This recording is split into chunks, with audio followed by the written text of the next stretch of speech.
धुळे कृषी उत्पन्न बाजार समितीच्या भाजीपाला मार्केटमध्ये गेल्या 2 ते 3 दिवसांपासून मोठ्या प्रमाणात शेतमालाची आवक झाली आहे। गेल्या आठवड्याच्या तुलनेमध्ये फळभाज्यांची आवक ही स्थिर राहिली आहे। गुढीपाडव्याच्या सणामुळे घरोघरी पुरणपोळी तसंच श्रीखंड पुरीचे बेत होत आहेत, त्यामुळे फळभाज्यांना उठाव कमी राहिलाय। त्यामुळे शेतकऱ्यांनी आणलेला माल तसाच पडलाय, त्यामुळे शेतकऱ्यांमधून नाराजी सुद्धा व्यक्त केली जाते। गेल्या काही दिवसांपासून धुळे जिल्ह्याच्या वातावरणामध्ये सुद्धा मोठ्या प्रमाणात बदल पाहायला मिळतोय। तर गेल्या 2 दिवसांपासून ढगाळ वातावरणामुळे शेतकऱ्यांच्या पालेभाज्यांमध्ये मोठी भर झाली आहे आणि हाच माल आता धुळे कृषी उत्पन्न बाजार समितीमध्ये आलेला आहे आणि हा माल घेण्यासाठी व्यापाऱ्यांनी आणि नागरिकांनी काहीसा कमी प्रतिसाद दिलाय, त्यामुळे शेतकऱ्यांकडून नाराजी व्यक्त होतीये। त्यामुळे शासनानं शेतकऱ्यांकडे लक्ष देऊन काहीतरी प्रमाणात भरपाई द्यावी अशी प्रतिक्रिया शेतकऱ्यांकडून उमटतीये।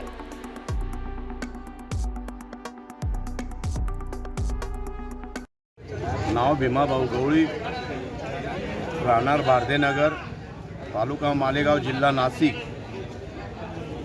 17 एकर जमीन असून आजपर्यंत शेवग्याला भाव 220 रुपये होता। आता सामान्य आमची शेतकऱ्याची मरणूक आहे। आता उन्हामुळे शेवग्याला भाव 10 रुपये किलो मिळत आहे।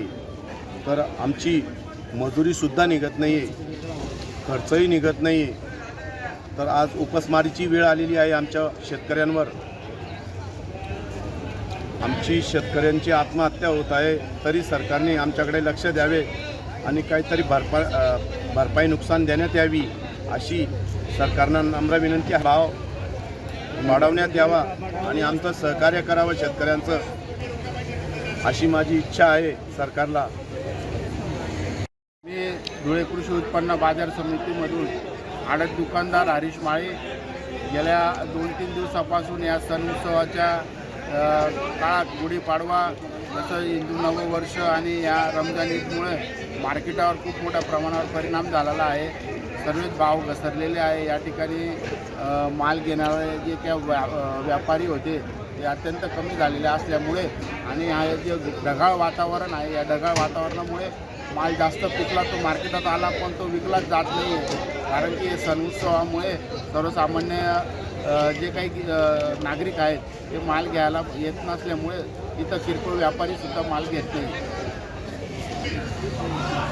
उन्हाळा आता तापत असल्यामुळे तापमान जास्त वाढत असल्यामुळे सुद्धा या ठिकाणी मार्केटवर मोठ्या प्रमाणावर परिणाम झालेला आहे। इथं 50 कॅरेट टमाट्याचे येत होते, वांग्याचे 20 कॅरेट होते बिघ्याला, तिथं आता ते 80-90 या ठिकाणी यायला लागलेले आहेत। ऊन जास्त पडत असल्यामुळे रोपांवर त्या पिकांवर सुद्धा परिणाम झालेला आहे आणि मालावर खूप परिणाम झालेला आहे।